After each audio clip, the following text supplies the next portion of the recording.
Purvani Pacharine, Virismishasundevani, Pastatya Vichitare, Jaya Shri Krishna Chaitanya, Prabhupada, Shri Gadanga, Shivasana, Hare Krishna, Krishna Krishna, Hare Hare Rama, Hare Rama, Rama Hare Hare.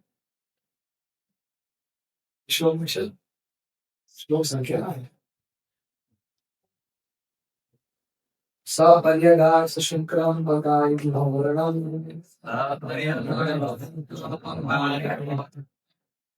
अश्नाविरं शुद्धम पपापवित्रम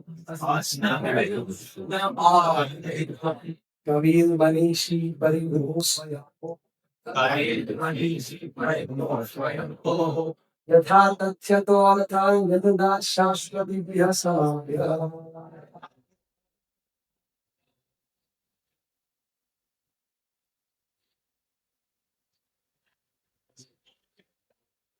यथार्थतो अथा यथा शाश्वतीभ्यः समाभ्यः अफसोसदार है जो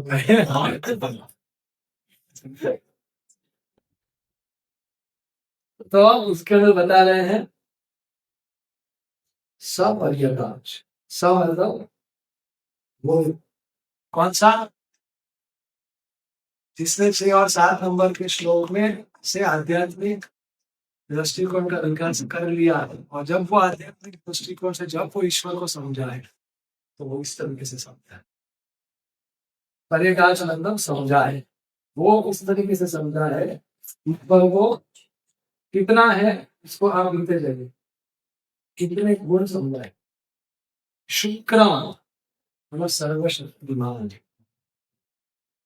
अकायम अनएम्बॉडी इसके ऊपर हम विशेष चर्चा करें अवरणम जिसको कोई डांट नहीं सकता या जिसके अंदर कोई गलती नहीं निकाल सकती अश्नाविरम बिना नसों के नस आती है हमारा बिना नसों के शुद्धम एंटीसेप्टिक अपापवित्रम प्रोफिलैक्टिक समझे सब समझे शुद्धम मतलब कि वो अगर वो अशुद्ध है तो वो शुद्ध है अपापवित्रम मतलब वो ईश्वर के ऊपर कभी पाप नहीं लगता और जो उनको भजेंगे वो भी पाप करने से बचे कवि ही विद्वान सब कुछ जानने वाले मनीषी दार्शनिक परिरूह सर्वश्रेष्ठ क्या लिखा है महत्तम सबसे परे ओके स्वयंभू आत्म पर्याप्त आत्मनिर्भर ईश्वर यथार्थतः योग्यता मुजब अर्थान इच्छाओं को व्यर्थार्थ से पूरा करते हैं शाश्वत समाप्य शाश्वत समय से तो कितना हुआ इसने गिना क्या शुक्रम अकायम अवरणम अश्नावरणम शुद्धम अपापवित्रम कितना हुआ कवि ही मनीषी ही परिभू स्वयंभू और शाश्वती समाप्य एक ही है नहीं ये एक ही है 11 ये 11 गुण है ईश्वर के जो ये महान भक्त जो जिसने आध्यात्मिक दृष्टि को विकसित कर लिया है वो इसको समझ ओके अब इसका अनुवाद हमने ओके महाभारत परम सत्य को इस तरीके से समझते हैं अभी तात्पर्य by his divine grace जैसे भक्तिवेदांत स्वामी श्री प्रभुपाद की तात्पर्य को हम डिवाइड कर सकते हैं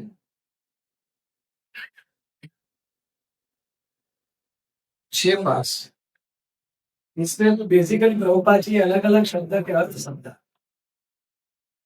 पहले दो पैराग्राफ में अंकाय और रचना फिर वही दूसरे पैराग्राफ से शुक्र चौथे पैराग्राफ में समझा फिर यथार्थ से तो अर्थान कि कैसे भगवान शाश्वत समय से सबकी इच्छाएं पूरी कर रहे परिभू परम स्वयं भू आत्मा पर्याप्त आत्मा और शुद्धम और अपाम ये हम समझे रेडी तो इसमें एक बहुत ही कॉन्ट्रोवर्शियल शब्द है कौन सा अकायम तो ये निराकारवादी इस शब्द को पकड़ के इसके ऊपर इसको कोई छोड़ता नहीं है कि देखो उपनिषद में क्या लिखा है काया काया मतलब शरीर या रूप और कायम मतलब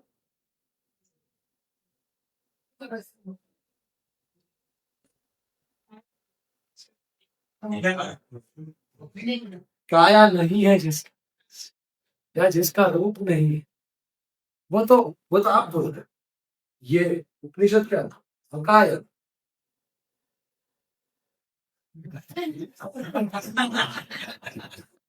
तो क्या अकायम का अर्थ सचमुच बिना रूप या बिना शरीर के होता है या क्या इसका कुछ और मतलब है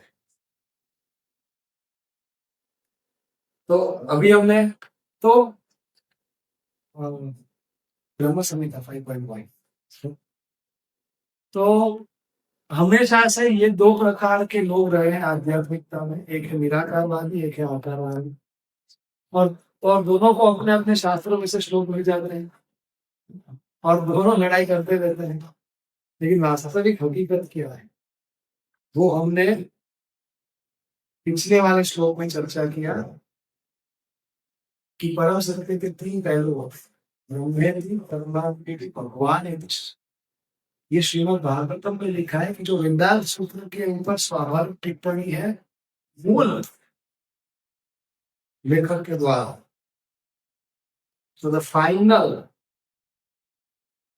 the top most and the most sublime literature of Vedanta Shrimad Bhagavat जिसके अंदर ये बताया है कि भगवान का आकार भी है और भगवान निराकार भी है दोनों है जो ब्रह्मा है ब्रह्मेति वो निराकार है इसीलिए पंखा है पंखा आकार है कि निराकार है लेकिन पंखे से जो हवा आती है वो अभी जो मैं बोल रहा हूं तो ये आवाज आकार है कि निराकार है लेकिन किस में से आ रही है तो हमेशा निराकार आकार से आता है कभी आकार निराकार से नहीं है आकार से आकार आ सकता है आकार से निराकार भी आ सकता लेकिन निराकार से आकार कैसे आएगा ऐसा किसी का एक्सपीरियंस है क्या नहीं है तो परम सत्य का निराकार रूप भी है और आकार रूप भी है अब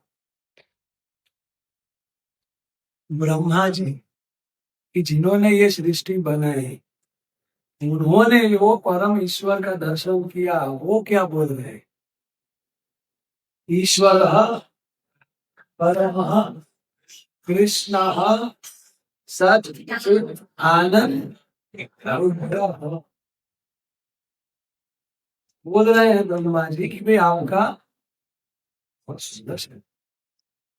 ये आपका शासन है और ये सब कुछ जानने, आप सब कुछ जानने वाले हैं। मेरे को मेरे शरीर के बारे में बताऊंगा, आपको आपके शरीर के बारे में पता है। भगवान ऐसे व्यक्ति हैं कि जिनको सबके बारे में, और वो पूर्ण आनंद में है। तो ऐसा रूप है चिद आनंद, ऐसा ब्रह्मा जी को। और मैंने बताया कि ईशोपनिषद के 15वें नंबर में उपनिषद भी परम सत्य के आकार को बताती है, लेकिन उसके ऊपर फोकस नहीं होता उससे। ईशोपनिषद के 15वें श्लोक में भगवान का चेहरा दिखाने का रिक्वेस्ट करते हैं। भगवद गीता 12.5 अर्जुन ने भगवान कृष्ण को भगवत गीता में पूछ ही दिया कि ये निराकार वादी सही है कि आकारवादी से, मैं हूं कर रहा हूं। तो भगवान ने बताया इंग्लिश, क्या क्लेशो अधिकतर अव्यक्ता संत चेतसा अव्यक्ता दुखम देह ये अव्यक्ता दो बार अव्यक्त है। अव्यक्त मतलब निराकार। भगवान की तो रवा देते हैं। क्लेशो अधिकतर तेषा मतलब तारीफ, क्लेशो अधिकतर से तो बैंड वाला, क्लेश अधिकतर बहुत ज्यादा तकलीफ होगा क्योंकि जिसका रूप ही नहीं है उसके उसको कैसे ध्यान करने का। और जिसके जिस मतलब माया को ना बोलना है किसी को हाँ बोले बगैर, तो ये कितना मुश्किल है। तो इसे बहुत दुख है भाई। चले याद है नेक्स्ट नो 12.6। लेकिन जो मेरे जो आकारवाद है ये जो सर्वाणी कर्माणी मई संयस्य अवपरः अनन्येनैव योगेन मां ध्यानं उपासते। अनन्य योगेन, ये कि जो भगवान के आकार को मानते हैं और उनके साथ जुड़े हुए हैं और उनके लिए सब कुछ छोड़ के उनकी भक्ति में लगे हैं, उनका ध्यान करते हुए, ऐसे लोगों का क्या तेषाम अहम समुद्धर्म, उसका उद्धार मैं करता, उसको दुख नहीं देते।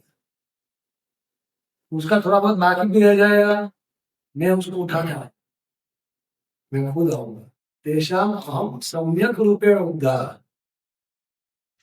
कुछ बाकी नहीं रहेगा। मतलब 100%। मृत्यु संसार सागर न चिराग पार्थ, लेट नहीं होगा, तुरंत हो जाएगा उद्धार। कि जो मेरे इस रूप में अपनी चेतना को आवेशित कर किए हुए हैं। सो भगवान भी गीता में बोले अब क्या करें, मानने की नहीं माने, मानना पड़ेगा कि भाई हम भगवान के आकार को हम बचते हैं और भगवान का आकार है। कुछ लोग नहीं मानोगे, ये भी भगवान को पता है। 9.2 भगवान बोले तो कैसे आवा कि जो कंफ्यूज करेंगे लोगों को।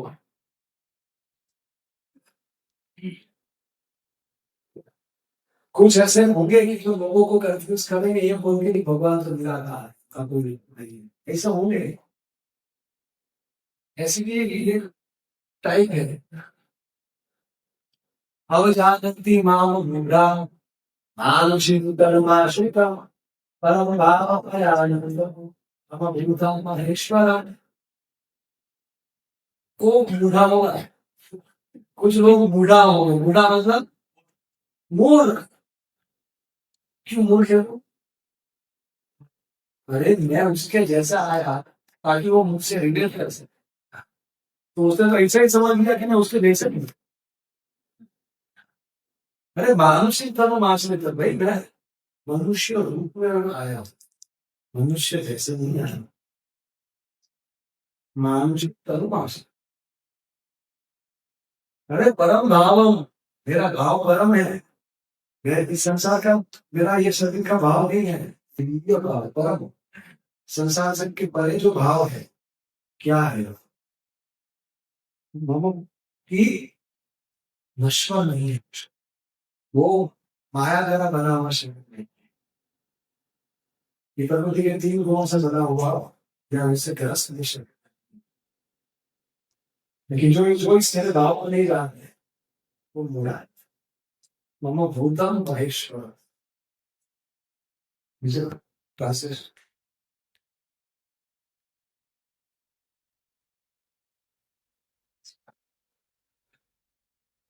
मम भूतम महेश्वर, जो भी है वो सबका मालिक मैं हूँ।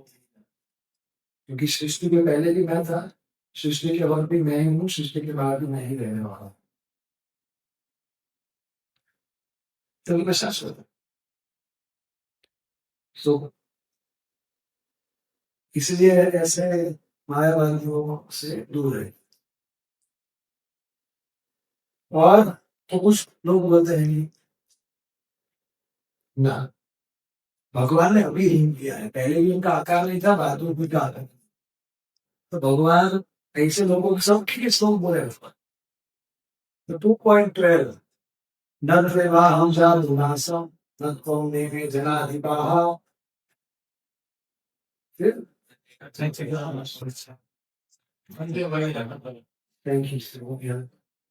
न चैव न भविष्यामः सर्वे भयवतः परम्। ऐसा कोई वक्त नहीं था कि तुम और मैं नहीं थे, और ये सब राजा नहीं थे। ना भविष्य में ऐसा कभी वक्त होगा कि जिसमें हम सब नहीं हो जाएंगे, ऐसा नहीं होगा। बाद में भी हम सब अलग ही रहेंगे। लेकिन हाँ, मैं भगवान, मैं तुम्हारा सबका पालन करूंगा, बस इतना फर्क है। नित्यो विद्यानाम चेतनस चेतनानाम एको सो बहुनाम विविधानां। और 15 में साथ में भगवान क्या बोले, जो हमने श्लोक की चर्चा बहुत बार की है। ममे वांश जीवलोक जीवभूत सनातन। जीवन सनातन अंश, भगवान के हम अंश है, सनातन काल से अंश है, सनातन काल तक अंश रहने वाले। तो ऐसा नहीं है कि पहले एक थे फिर अलग हो गए फिर भी हो जाए। पहले से ही हम शाश्वत, मतलब पहले से ही भगवान और हम अलग हैं, और बाद में तो अलग ही रहने वाले हैं। मोक्ष के बाद, आध्यात्मिक सिद्धि के बाद। और भगवान 14.27 भगवद गीता बोलते हैं ब्रह्मणो ही प्रतिष्ठा। कि जो लोग मतलब निराकार निराकार कर रहे हैं उसका भी आधार नहीं। जैसे मैंने समझाया कि आकार से निराकार है, इसीलिए भगवान की काया है। तो इधर इधर अकारण क्यों नहीं था? और उसमें कुछ ऐसा ही विशेष कौन आ रहे हैं, न दस्य प्रतिमास। कुछ कुछ लोग हमारे शास्त्रों का एक लाइन निकाल के कुछ भी साबित करने का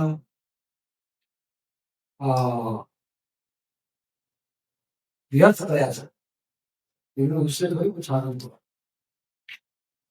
न तस्य प्रतिमा अस्ति। ये श्लोक कहाँ है? ये आ रहा है, मैं यहाँ से मैं यहाँ पे आने से पहले मैं उस श्लोक में ढूंढ गया और उसका मैंने फोटो भी दे दिया। मैंने सोचा आपको दिखाऊं, क्योंकि मेरे को भी था। ये यजुर्वेद में 32वें अध्याय में 3 नंबर का श्लोक, न तस्य प्रतिमा अस्ति। अब ये न तस्य प्रतिमा अस्ति का मतलब क्या हो कि उनका कोई प्रतिमा नहीं है, उनका कोई रूप नहीं है। अब सोचने वाली बात है कि इससे ऊपर वाला जो श्लोक है इसके अंदर पुरुष शब्द आया, ठीक है, और इसके बाद वाला श्लोक है इसके अंदर मुख शब्द है। तो इसमें ये न तस्य प्रतिमा अस्ति क्यों आया? फिर मैंने इसका ट्रांसलेशन किया है, न तस्य प्रतिमा अस्ति मतलब आपके रूप की कोई तुलना है। इस संसार में कोई ऐसी वस्तु नहीं है जिसकी तुलना आपके प्रतिमा से की जाए। इसलिए इसलिए आपकी प्रतिमा हमारे जैसी नहीं है। ये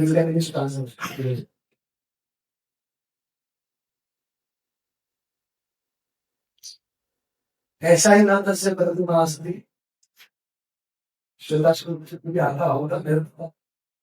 देखिए इसका ट्रांसलेशन उस श्लोक का यही यही है इसका कि यस्य नाम महद यशः, कि आपका कोई कंपैरिजन नहीं है, आपके रूप का इस संसार में कोई कंपैरिजन नहीं है, इसलिए आपका रूप हमारे जैसा नहीं है। इसको बताया कि आपका कोई रूप मतलब कि हमारे जैसा रूप, और किसी का और इस संसार में कुछ ऐसा है ही नहीं कि हम उसका तुलना कर सकते, पर आपके नाम का यश बहुत महान है। और ऐसा ही श्लोक श्रद्धा श्लोक सिर्फ 4.19 में है, उसका भी कुछ ऐसा नहीं होता है कि आपको कोई समझ नहीं सकता,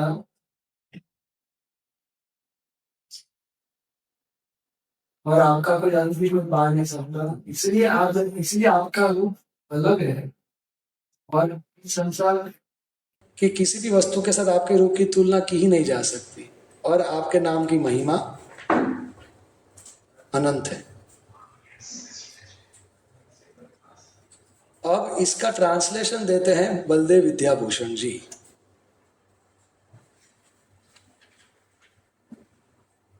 इसका न तस्य प्रतिमा अस्ति का सिंपल ट्रांसलेशन देते हैं बलदेव विद्याभूषण जी कि, एक मिनट,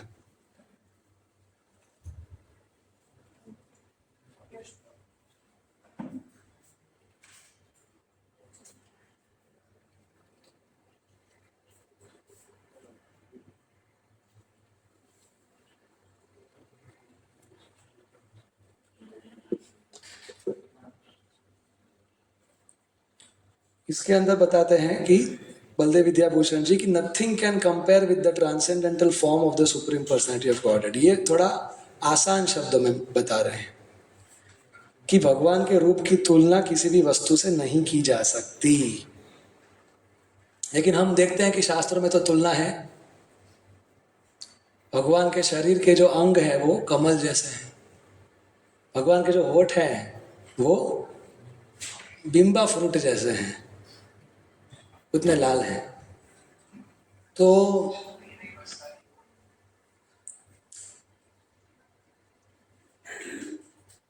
लेकिन रूप गोस्वामी ने एक शास्त्र लिखा है, उसका नाम है ललित माधव।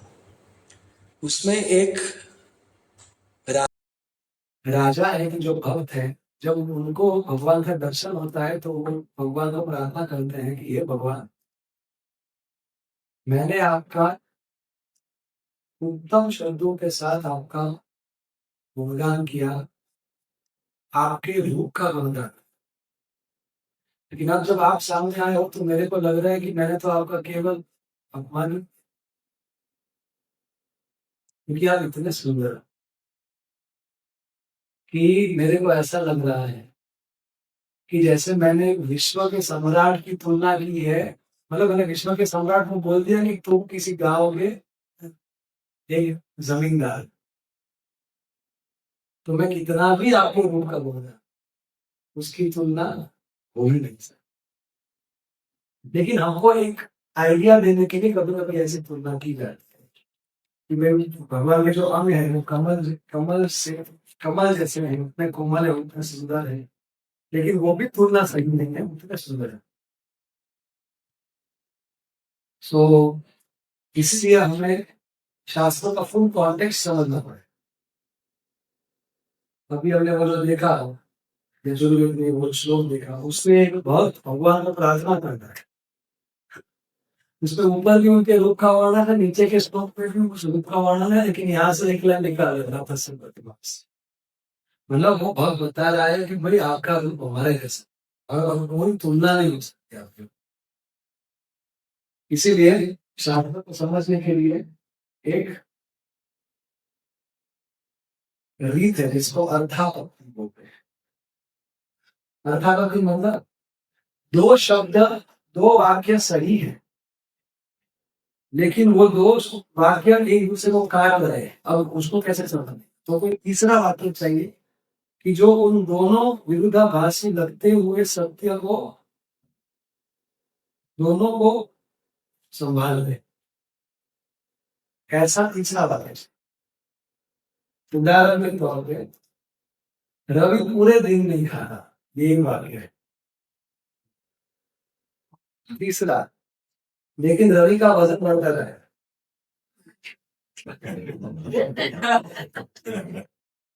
अर्थापत्ति है कि रवि सीधे भी रहा तो कहता है।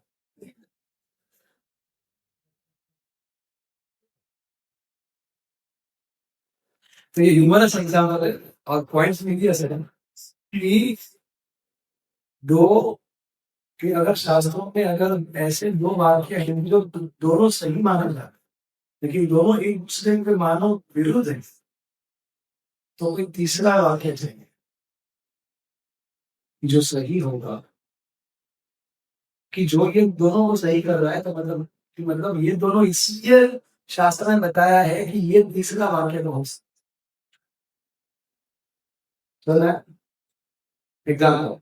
अब शास्त्रों से ये हमने देखा था छोटा सूत्र 3.19 अपाणिपादो जगनो ग्रहीता पश्यते चक्षुः सश्रुभौत्यकरणः अचक्षुः, लेकिन पश्यति, उनके पास आंखें नहीं है लेकिन वो देखते हैं। कैसे? उनके पास आंखें नहीं है लेकिन वो देखते। अर्थापत्ति उनके पास आंखें, वो हमारे जैसा। तो देखो वो देखते भी हैं और वो नहीं भी देखते, तो ये तीसरे वाक्य से ये दोनों सिद्ध हो गए। और एक एग्जाम्पल हमने दिया था, वो अरूपाय उरूपाय, याद है? 8.3.9 विषय में बात बता गजेंद्र जी प्रार्थना कर रहे हैं कि जिनका नाम रूप गुण लीला कीजिए। आप निकाल 8.3.8, जिनका नाम रूप गुण लीला हम समझ नहीं सकते, क्योंकि वो ये प्रवृत्ति के 3 गुण रूपी दोष से परे है। न विद्यते यस्य तच्च जन्म कर्मवा, न नाम रूपे गुण दोष है। का नाम, उनका रूप, उनका जन्म, उनका धर्म हम नहीं समझ सकते, न विद्यते। क्यों? गुण दोष है। ये जो गुण के जो दोष है सतम रजोगुण तमोगुण के जो दोष, ये इनके नाम रूप गुण लीला जन्म कर्म ये उससे परे है। तथापि लोकाप्यय संभवाय स्वमाया कामी काल, फिर भी लोगों का कल्याण करने के लिए वो अपनी माया से अवतरित होते थे। नीचे तस्मै नमः परेशाय ब्रह्मणे अनंत शक्ति अरूपाय उरूपाय नमः। आश्चर्य कि वो भगवान का कोई रूप अरूपाय, लेकिन पूर्ण रूपाय, लेकिन उनके बहुत रूप है। तो इसका अर्थ क्या हो? उनका कोई भौतिक रूप नहीं है, लेकिन उनके बहुत सारे आध्यात्मिक रूप, इसका अर्थ। सो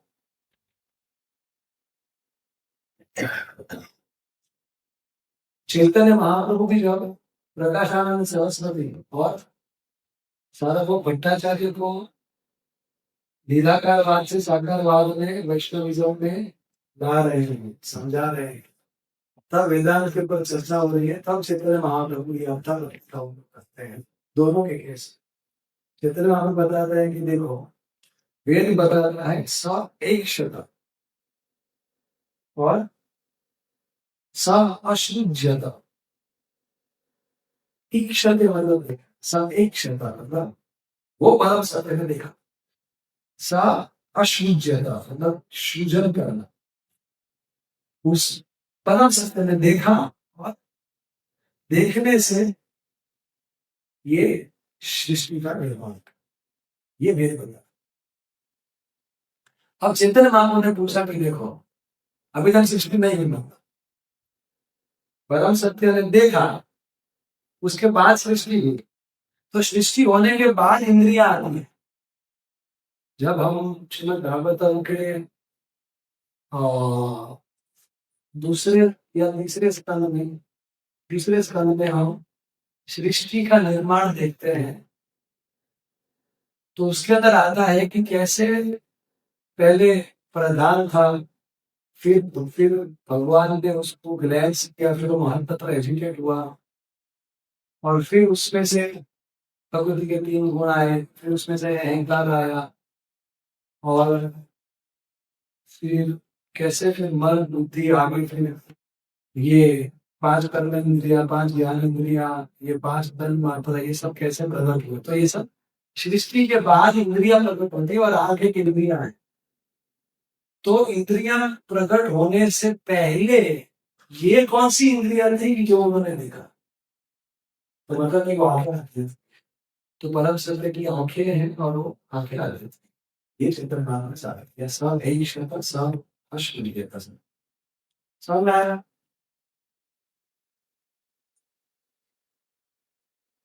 अब प्रभुपाद जी बहुत अच्छे से इसका ट्रांसलेशन किए हैं अनएम्बॉडीड इंग्लिश में।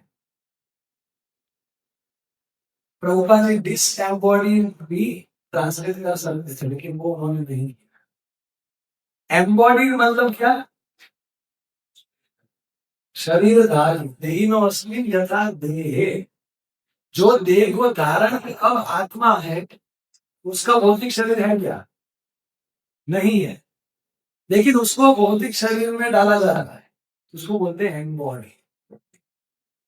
जब आत्मा को भौतिक शरीर दिया जाता है उसको एम्बॉडी बोलते हैं। जब आत्मा से भौतिक शरीर ले लिया जाता है, जैसे अगर किसी का अकाल मृत्यु होता है या कोई आत्महत्या करता है, तो उसके अवधि से पहले अगर उसकी मृत्यु होती है तो उसका फुल शरीर खत्म हो गया, लेकिन अभी उसको नेक्स्ट योनि में जाने में टाइम है, तो फिर वो भूत बनता है। भूत मतलब कि सूक्ष्म शरीर अभी उसकी आत्मा को भी घूमती है, जब तक उसको नेक्स्ट बॉडी का टाइम नहीं हो जाता, आपके पास भूत नहीं आएगा। जो कृष्ण का नाम जप करता है उसके पास बंदूक नहीं आता, और अगर आपके अंदर इतना सामर्थ्य है कि आप भूत का उद्धार कर सकते तो वो आ भी सकता है, लेकिन जनरली नहीं आता।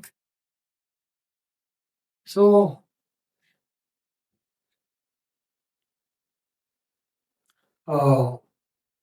मैं क्या बता रहा था, तो वो जो भूत बनती है आत्मा, तो उसको डिसएम्बॉडी, डिस मतलब कि उसने अपना पोजेशन खो दिया,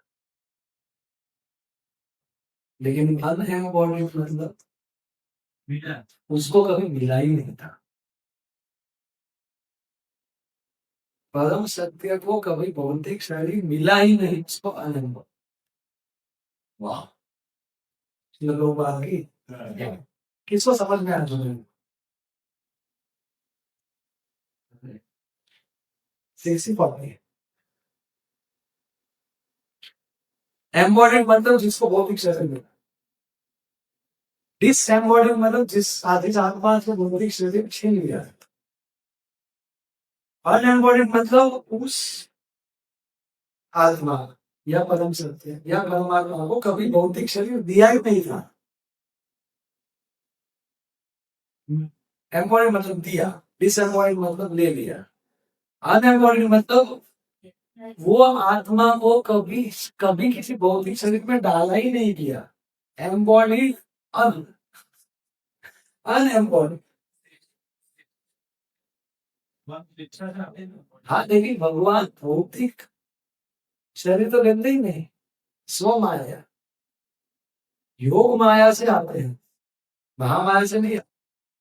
तो मायावाद यही है कि वो बोलते हैं कि जब भगवान इस संसार में आते हैं तो वो माया से बना हुआ शरीर धारण, इसको मायावाद। लेकिन ऐसा नहीं है। भगवान के शरीर में आपने कभी देखा था कि भगवान का अवतार वो मतलब बूढ़ा हो गया, लकड़ी जो था, भगवान के शरीर में ये 6 विकार नहीं होते। अगर दिखता है तो वो उनकी लीला है। कुरुक्षेत्र की युद्ध भी वो 16 साल के नव यौवन लग रहे थे जब उनकी उम्र 100 साल से निकला था। तो वो अपना आध्यात्मिक शरीर लेके अलग, जैसे हम और अपना हमारा शरीर अलग है, का शरीर अलग, वो ही उनका शरीर है और वो शरीर ही वो है। और और वही आते हैं, इसलिए उसको अवतार बोलते हैं। अवतार मतलब वो ऊपर है, उससे नीचे आए, कुछ लेके नहीं आए, वो खुद ही आए। तो इज अनएम्बॉडीड, उनको अभी भौतिक शरीर मिला है, इसलिए उसको आकार बोला है।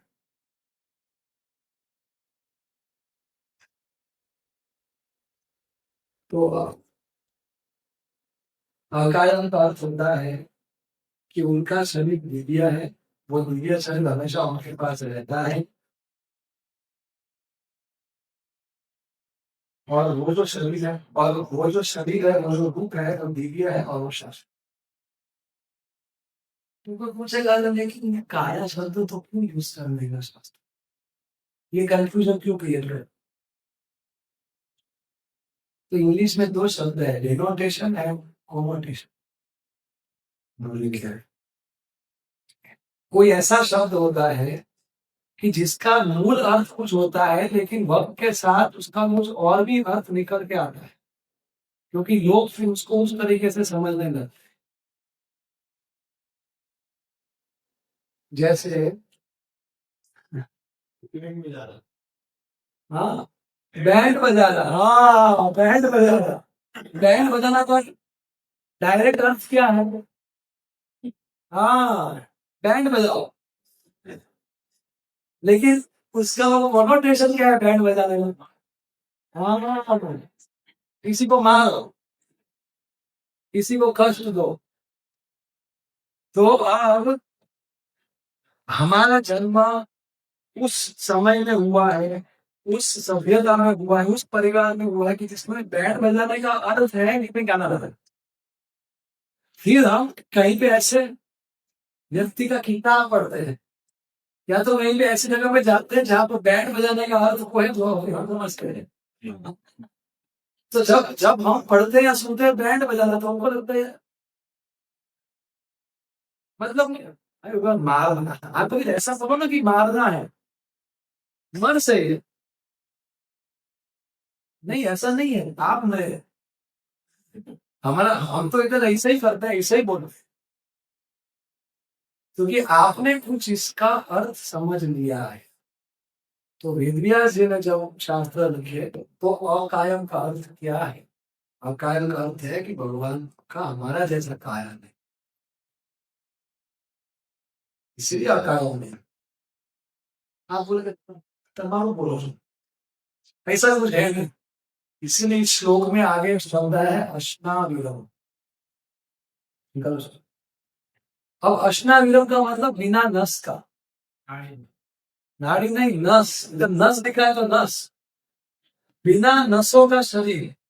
अगर अकायम का अर्थ ऐसा होता कि उनका शरीर नहीं है, तो बाद में बिना नसों वाला शरीर ऐसा अलग से लिखने का क्या अर्थ? अगर अकायम का अर्थ होता है कि उनका हमारे जैसा शरीर नहीं है, तो ही फिर अश्नाविरम शब्द का अर्थ कुछ निकलता है। ये ऐसी बात है कि भाई अगर किसी का घर नहीं है तो फिर अलग से बोलने की जरूरत नहीं कि उसका किचन भी नहीं है, उसका हॉल भी नहीं है, वो तो अंडरस्टैंडेबल है। तो अगर आपका का अर्थ है कि उसका शरीर नहीं है, तो ये असना तो क्यों लिखा हुआ है कहते हो कि भाई हाँ उनका शरीर भी नहीं है और उनके शरीर के अंदर 10 लिख देंगे, ठीक है तारीफ हो गया। तो यही बता कॉन्नोटेशन। आप सुनिए, तो भगवान का हमारे जैसा शरीर नहीं है और उनका ऐसा शरीर है जिसमें नसें, मतलब उनका हमारे जैसा शरीर आध्यात्मिक शरीर है और आध्यात्मिक शरीर हमारे जैसे नस जैसा नहीं बताएंगे, इसलिए हम बोल रहे हैं। तो ये जो काया शब्द है ये आत्मा के लिए प्रयोग किया जाता है, ये परम सत्य के लिए ये शब्द प्रयोग नहीं किया जा सकता। तो जब हम काया शब्द सुनते हैं तो हमारा क्या कोनोटेशन है कि आत्मा को शरीर दिया गया है और शरीर और आत्मा अलग है, मैं और मेरी काया अलग है, आप और आपकी काया अलग है। तो क्या भगवान और उनकी काया अलग है? नहीं। अगर अगर परम सत्य के लिए काया शब्द का उपयोग होता भी है तो हमें हमारी समझ नहीं लगानी है उसे। तो आत्मा का शरीर और आत्मा खुद अलग है, लेकिन भगवान और उनका शरीर की है, लेकिन वो हमारे जैसा, उनका रूप हमारे जैसा नहीं है, उनका शरीर हमारे जैसा नहीं है, मतलब ना वो अलग है ना वो ऐसा। और हमें कभी भी कभी ना कभी तो ना हम अपनी काया से, हम केवल अपनी काया से अलग ही नहीं है, हमें काया से अलग होना ही पड़ेगा, हमें अपनी श्रद्धा से छोड़ना पड़ेगा, भगवान नहीं छोड़ते, उसी तरह से आते उसी तरह से जाते, इसलिए उनको वृंदावन समझ देता है, उनको भूत भविष्य वर्तमान तीनों याद हो रहेंगे, उनको पूरा शरीर नहीं बदल, हमारा शरीर बदल जाएगा इसलिए फिर हमारा मेमोरी लॉस। और ये शरीर की वजह से हमारे अंदर बौद्धिक इच्छाएं आए, भगवान के शरीर से उनको बौद्धिक इच्छाएं नहीं, और हमको हमारे कर्मों से शरीर मिलता है। भगवान तो भगवान बताए 4.40 भगवान गीता में कि जो मेरे को भजेगा वही कर्म से परे हो जाएगा। तो अब मैं कैसे कर्म फिर हो जाऊंगा, तो वो कर्म से परे है। सो इसलिए अकायम जो हम समझते हैं वो कॉमोडेशन, लेकिन अकायम का जो मूल अर्थ है वो है कि उनका हमारे जैसा, तो उनका आध्यात्मिक रूप सदा।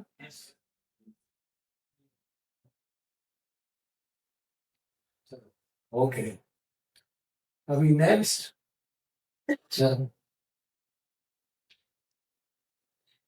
नेक्स्ट कौन सा, हाँ नेक्स्ट लोग जी बहुत डिटेल में जाते हैं।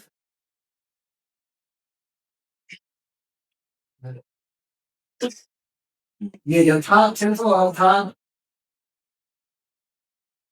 फिर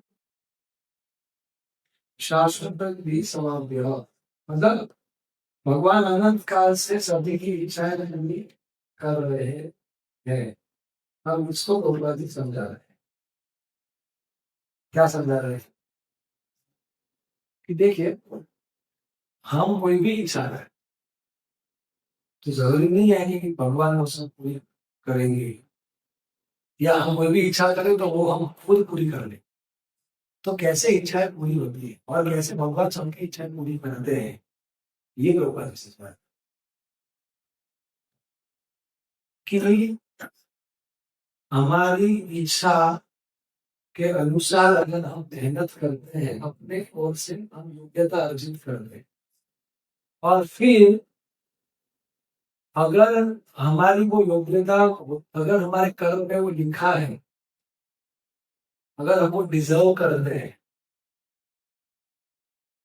तो फिर वो हमको प्रदान किया जाता है। मतलब क्या, तो कुछ एग्जाम्पल देते हैं कि अगर कोई हाई कोर्ट जज बनना चाहे, उसको बहुत पढ़ाई है, टॉप स्कॉलर रहा फिर भी ज्यादातर उसको जज उसका इंटरव्यू लेके उसको अपॉइंटमेंट लेटर नहीं देता, तब तक वो थोड़ी जज बनेगा, केवल खुद पढ़ने से थोड़ी जज बन जाएगा, किसी को देना पड़ेगा, ठीक है ये लो आज से तुम जज हो। तो कृपा जी बोले उसी तरह कि हम केवल अपने प्रयासों से हमें फल नहीं मिल सकता, जब भगवान, जब ईश्वर हमको वो प्रदान करते हैं तब हमको मिलता है। 7 9 19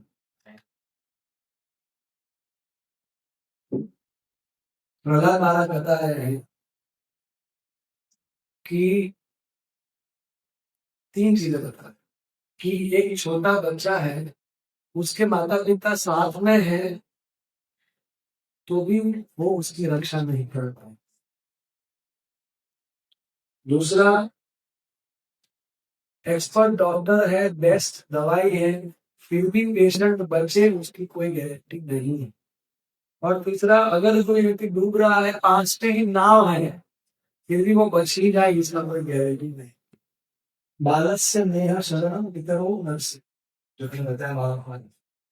फिर मंचतो नोहा, ये नारस्य चावल,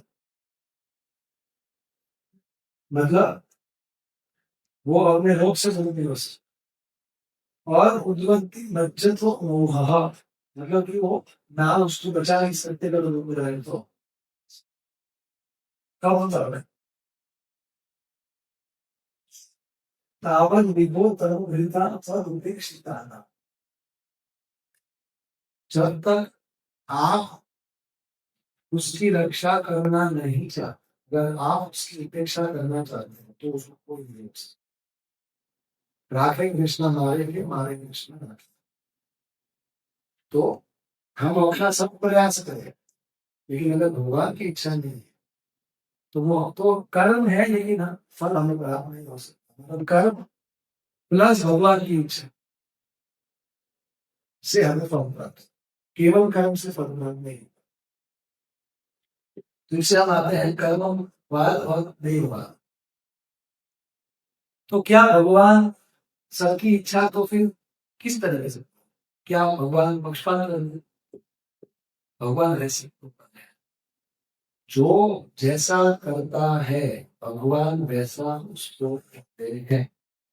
भगवान दो चीज देखते हैं, ये वस्तु उसको प्राप्त करना है, उसके लिए उसने उसका पहले का कर्म क्या है और उसका अभी का कर्म, क्या अभी उससे प्रयास किया कि नहीं, और पहले के कर्म के अनुसार क्या है उसको मिलना चाहिए। अगर वो प्रयास नहीं करेगा तो कर्म में होगा तो भी उसको मिलेगा। तो कर्म प्लस दैव, अगर देव नहीं है केवल कर्म करो, मतलब क्या, सब कुछ मेरे हाथ से। मैं मेहनत करूंगा और बहुत पैसा कमाऊंगा और पूरे अहमदाबाद के सबसे नंबर 1 पैसा वाला बन जाओ, जरूरी नहीं है कि केवल मेहनत से। इतना मेहनत करूंगा कि फर्स्ट आऊंगा मैं एग्जाम में। हाँ देखो, आप मेहनत करो, आप एग्जाम लिखना स्टूडेंट के कंट्रोल में है, मार्क्स कितना आएगा वो स्टूडेंट के कंट्रोल में नहीं है। लेकिन अगर वो विद्यार्थी सोचे मैं पढ़ूंगा तो मेरे को मार्क आएगा,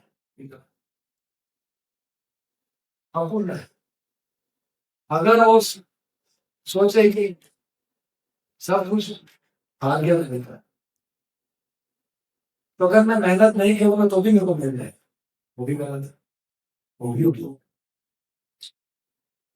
कर्म के अधिकार रस्ते, हाँ हम कि हमको तो अपना कर्म करना है, लेकिन हम फल के लिए हमें देव के ऊपर निर्भर होना है।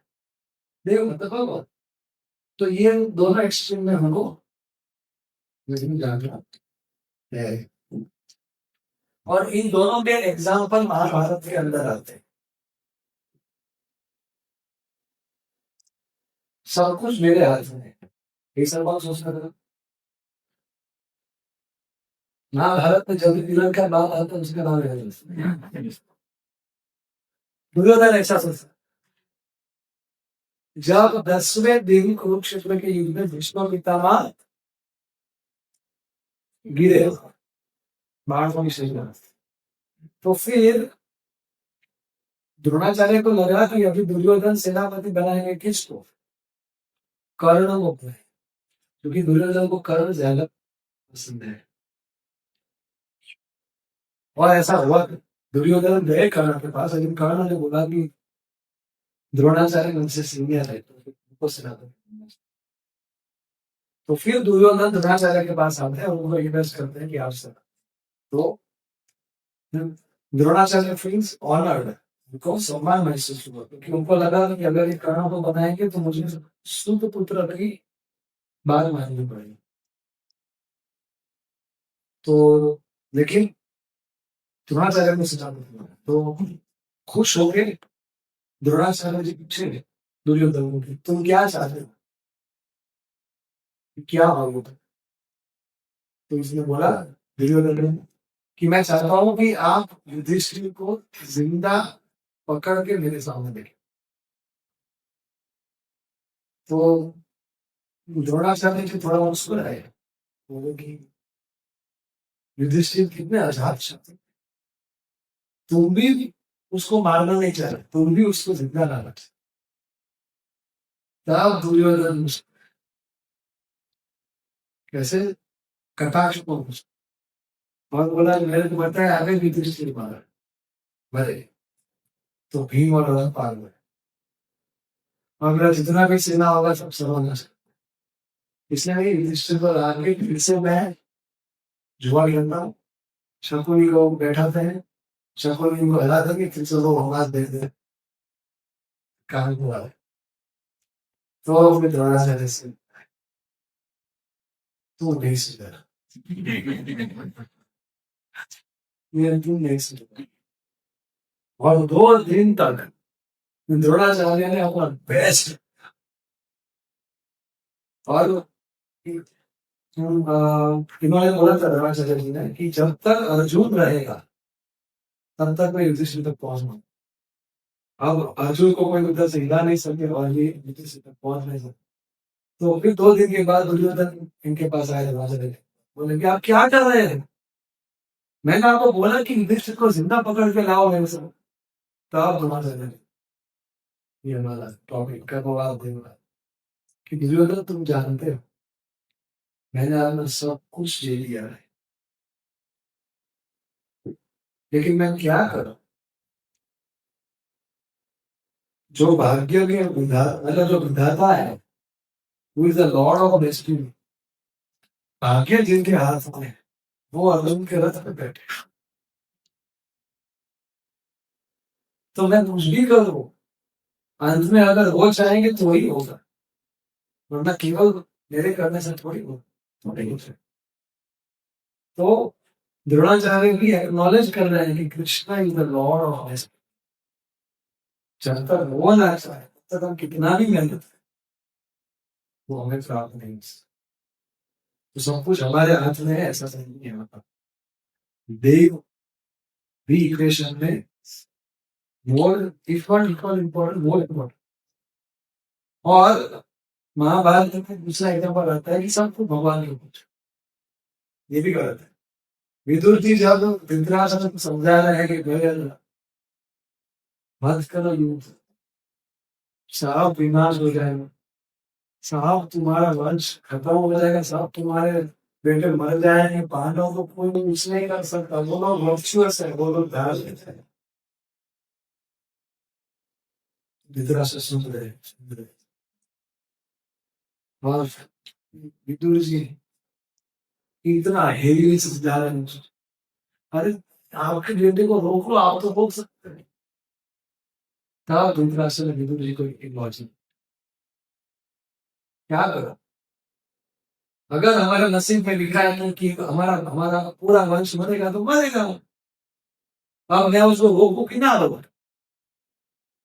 मतलब नथिंग इज इन माय, नसीब में है तो है, मैं ना कर ना करूं तो भी चलेगा, जो नसीब में है वो तो होगा ही। तो विदुर जी ने उनका भ्रम तोड़ते हुए बोला कि नसीब हमारे कर्मों का परिणाम निर्धारित करता है, हमारे कर्मों का निर्धारित नहीं करता। हम क्या अभी हम क्या करेंगे वो नसीब निर्धारित नहीं करता, करने के बाद क्या होगा वो नसीब। सो हमें अपना कर्म भी करना है और उसके बाद हमें भगवान के ऊपर निर्भर भी होना है कि हमारे नसीब में या भक्ति में आने के बाद जो हमारे आध्यात्मिक कल्याण के लिए जो भी सही है, जरूरी है, वो हमें फल मिलेगा।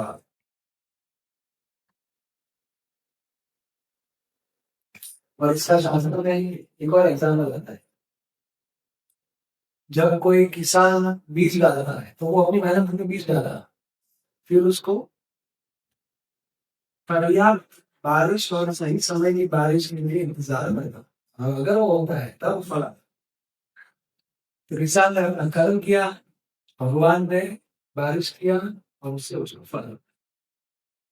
जब हम दैव के कंपोनेंट को इस इक्वेशन में समझते हैं तो बहुत राहत हो, क्योंकि फिर जिंदगी में ज्यादातर ऐसे परिस्थितियां होगी कि हमने जो नहीं चाहा है वो होगा, अगर उसको स्वीकार करना है, अगर दैव इक्वेशन है, वरना हम फ्रस्ट्रेशन का कोई सीमा नहीं है।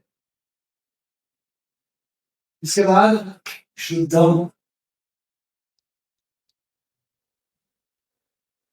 बता रहे हैं, हाँ, शुद्धम अपाप विद्यम और अवरणम। इसके अंदर तो शुद्धम मतलब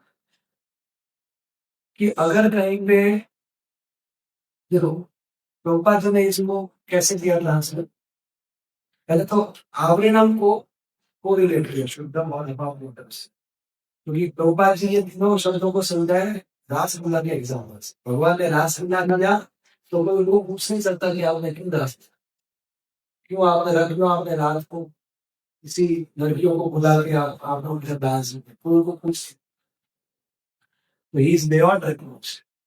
कोई उनको करेक्ट नहीं कर सकता, कोई उनको चैस्टाइज नहीं कर सकता, कोई उनको सवाल नहीं कर सकता, क्योंकि वो परम पवित्र है और वो सबके सुदृढ़ है और वो सर्वशक्तिमान है और वो ही सबका आश्रय।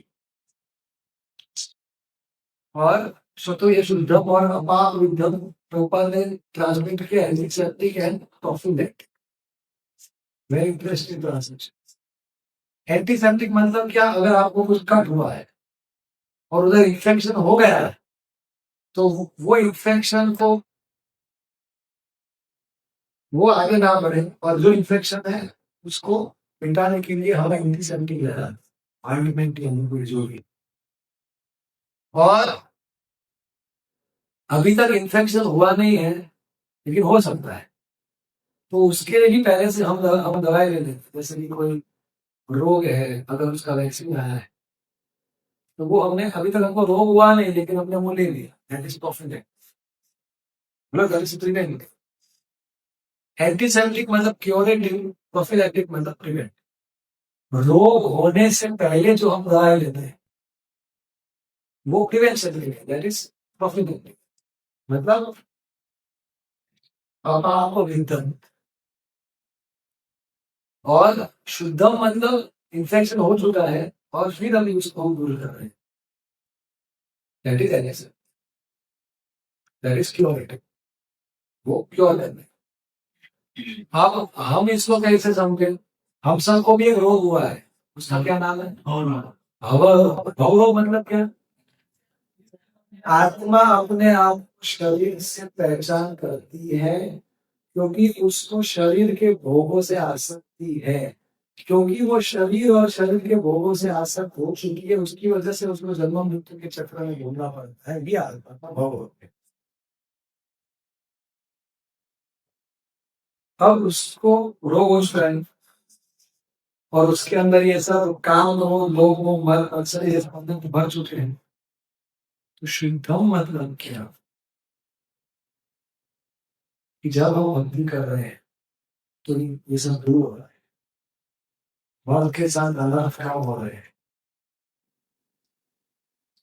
और काम लोगों मर से ये सब कम हो रहा है, भौतिक दूषण कम हो रहा है, मतलब वो इन्फेक्शन है लेकिन भगवान की शक्ति से हम शुद्ध हो रहे हैं, तो ये है शुद्धम। और अपाप एकदम मतलब अभी तक इन्फेक्शन हुआ नहीं है, लेकिन हम पहले से क्या हो उसको रोकने के लिए हम शक्ति हाँ वैक्सीन, तो हमारा वैक्सीन है मॉर्निंग होगा। अगर कोई सवेरे अच्छे से मॉर्निंग प्रोग्राम करता है तो उसके अंदर वो आध्यात्मिक शक्ति आती है कि वो पूरा दिन वो माया को रेजिस्ट कर सकते, भौतिक इच्छाओं को रेजिस्ट कर सकते। दिस इज क्योरिटी, दिस इज अपार। अभी हम क्या समझ रहे हैं, भगवान के ये दो गुण समझ रहे हैं, ईश्वर के शुद्ध अपार विद्यम प्रिवेंटिव, अपार विद्यम मतलब प्रिवेंटिव, शुद्धम मतलब क्योरिटी। तो भगवान का हमारे ऊपर क्या इफेक्ट है, भगवान के साथ हम जुड़ते हैं तो हमारा इन्फेक्शन जो है वो दूर हो रहा है और फर्दर इन्फेक्शन से भी हम बच पा रहे हैं। तो इससे हम समझ रहे हैं कि भगवान शुद्ध है और पापा को रुद्र है, कि भगवान को पाप समझ नहीं कर सकता और भगवान शुद्ध है।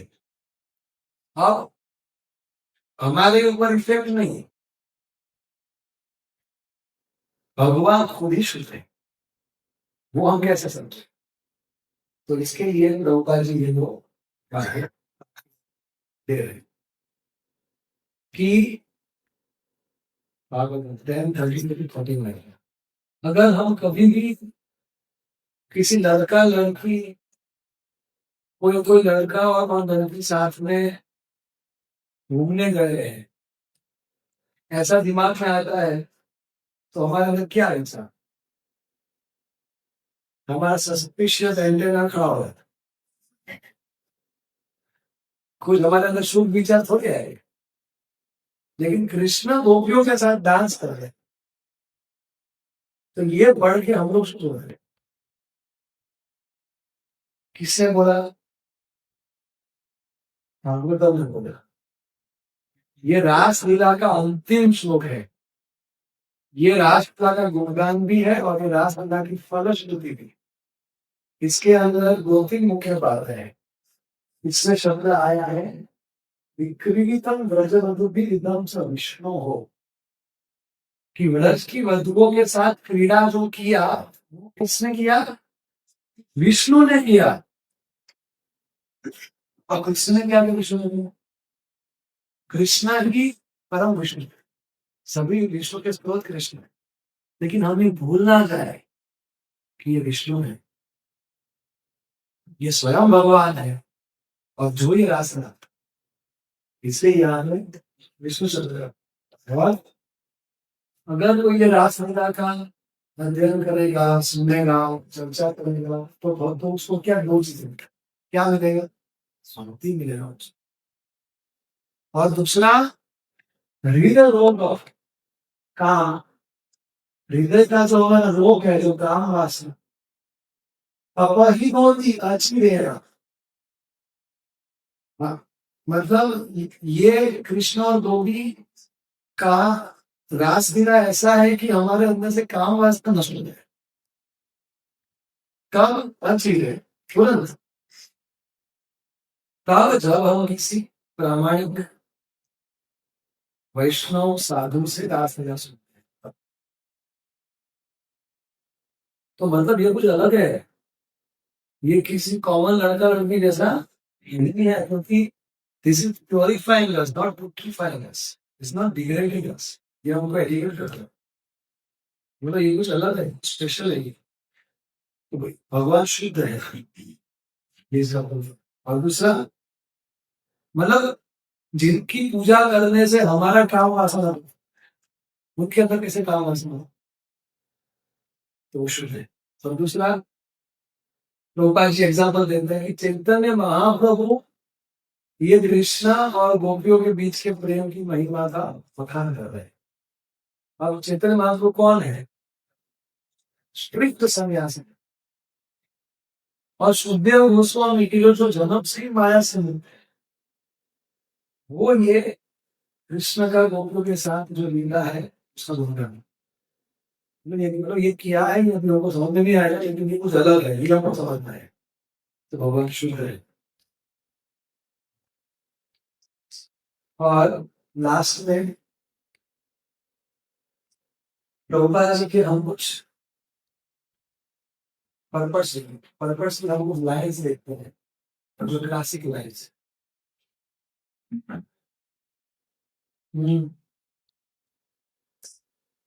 जो सन्यासी गण है वो कैसे भगवान रविदास मुद्दा को सोचते हैं, जो भक्त गण है कि ये संसार आध्यात्मिक जगत का रिफ्लेक्शन है। तो इस संसार में जो लड़का लड़की का जो आदान प्रदान है वो प्रतिबिंब है, वो रिफ्लेक्शन। लेकिन आध्यात्मिक जगत में जो कृष्णा और गोकुल के बीच का जो आदान प्रदान है वो रियलिटी। तो जब वो रिफ्लेक्शन को देखते हैं तब भी वो रिफ्लेक्शन से रियलिटी को याद है, और जब वो रियलिटी को ही देखते हैं तब उनको रिफ्लेक्शन भी याद है, क्योंकि उनको पता है कि ये रियलिटी। किसको समझ में आ रहा है? ओके।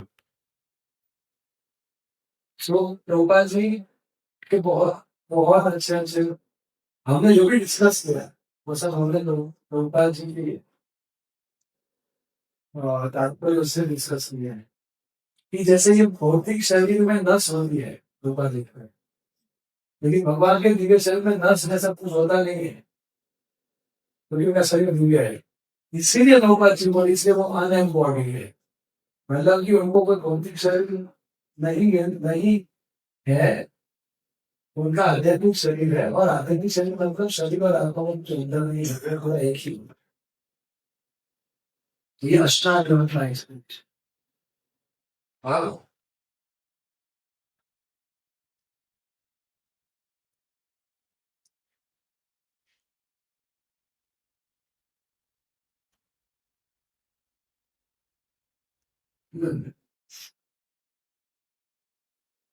हाँ, वैदिक शास्त्र क्लियरली बताता है कि भगवान का दिव्य शरीर है कि जो हमसे अलग है, कंप्लीटली अलग। इसीलिए कभी कभी उनको शास्त्रों में निराकार बताया जाता है।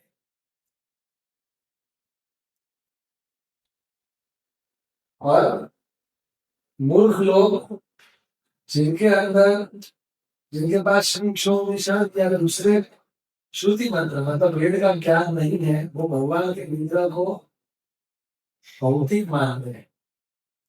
लेकिन ऐसा है नहीं, क्योंकि भगवान सर्वशक्तिमान है और सर्वज्ञ है।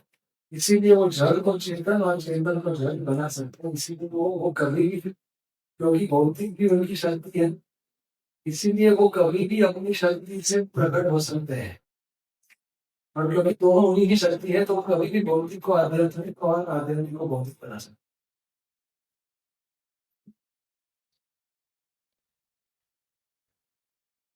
और नेक्स्ट रील है तो भगवत गीता, जो हमने श्लोक देखा था औजानंद माम होगा, उसको प्रभुपाद जी कैसे समझाए कि भगवान को पछतावा होता है जब वो इस संसार में निराकारवादियों को और भौतिकतावादियों को देखते हुए डांटते हैं। मतलब ये औजानंद माम होगा वाला जो श्लोक है वो भगवान डांट रहे हैं, सुनकर सुनो, देखा तो नहीं, लेकिन वो इस तरीके से नहीं डांट रहे हैं, पछतावा कैसे के साथ डांट रहे हैं कि तुम्हें मेरे साथ क्या हो सकता, तुम्हें अभी क्या मिलता है, तुम कब समझो, इस भाव के साथ भगवान बात ऐसा होगा। ये एक शब्द के माध्यम से ये भाव समझ। और हमारा दुख का कारण क्या है? हमारा पतन का कारण और दुख का कारण एक ही है कि हम भगवान के साथ हमारे और एक और भी सुंदर बात होता है तो बात की आध्यात्मिक बुद्धि एक ही होती है, लेकिन भौतिक बुद्धि अलग अलग होती है। मतलब इसमें चैतन्य चरक लोग भी बताते हैं that either you can have infinite longings or you can have longing for the infinite। या तो आपको इनफाइनाइट लॉन्गिंग्स हो सकता है, लॉन्गिंग्स मतलब इच्छाएं, इनफाइनाइट मतलब अनगिनत। इस संसार को भोगने की या तो अनगिनत इच्छाएं हो सकती है, या तो जो वो असीमित भगवान है इनफाइनाइट, उनके भी इच्छा। इधर we can have infinite longings or we can have longing for it. इसके अंदर दो बात हमको समझा रहे हैं कि हमारी इच्छा करने की शक्ति इस संसार में अनेक वस्तुओं को इच्छा करने में इतनी कम हो गई है कि अभी जब हम ये सब इच्छाओं के साथ जब हम भगवान को प्राप्त करने की इच्छा करते हैं तो उसमें शक्ति, तो ये सब इच्छाओं को हमें समेटना पड़ेगा और फिर वो हमारे शक्ति, इच्छा करने की शक्ति को फिर से तीव्र करके वो एक ही इच्छा। तो हम ये जन्म जन्मांतर के पल पल की तड़प से मुक्त, वरना इसका मतलब उपाधि ये लोग देते आ रहे कि वो आएगा।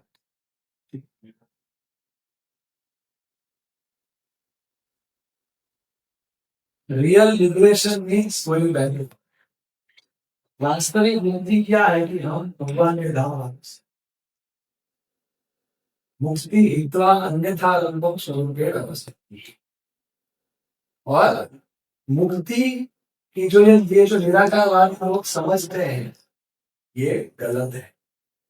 तो ब्रह्मज्योति गलत नहीं है, निराकारवाद लोग वो जो समझते हैं कि हम ब्रह्म में लीन होके हम भगवान बनते हैं, ये समझते हैं, ऐसा कुछ होगा नहीं। और जब तक हम भगवान के साथ संपूर्ण रूप से जुड़ेंगे नहीं, तब तक इस संसार में हमारा तर्क चालू ही रहेगा। इतना सुंदर दिखेगा कि देखो हमको भागना ही है, हमको पीछे भागना ही है। अगर माया के पीछे भागोगे तो फिर तड़पते रहो हमेशा। लेकिन अगर वो भिखारी अपने अपने समझ से भगवान के पीछे भागता है तो उसको सब कुछ प्राप्त हो जाएगा। मुक्ति मुक्ति सिद्धि काम सकल यशः विश्व भक्त निष्काम अत्रे विशाल। रूपा जी लिखते हैं अगर कोई व्यक्ति चाहता है कि वो नरक में जाए तो भगवान उससे इंटरफेयर नहीं करता, लेकिन अगर वो भगवान के पास जाना चाहते हैं तो भगवान उसकी। तो ये पढ़ के कोई कुछ सवाल कर सकते हैं यार, मतलब भगवान नरक में जाने देते? इसका अर्थ ये होता है, ऊपर की बहुत गहरी बात बता है कि केवल बोलने से हम हमारी इच्छा नहीं प्रकट कर रहे हैं भगवान, हमारी एक्शंस हमारी इच्छाएं ज्यादा भगवान को हमारी इच्छाओं के बारे में संदेश दे रहे हैं। भले हम भगवान के सामने बोले कि मुझे तो आप चाहिए, मुझे तो आप चाहिए, लेकिन इस संसार को भोगने की हमारी जो भी एक्शन है वो ज्यादा चिंता रही है भगवान को कि मेरे को ये नारकीय भोग करना है अभी, तो फिर भगवान को। लेकिन अगर हमें भगवान के पास आओ तो क्योंकि भगवान भी वही चाहते हैं, इसलिए फिर हमें भगवान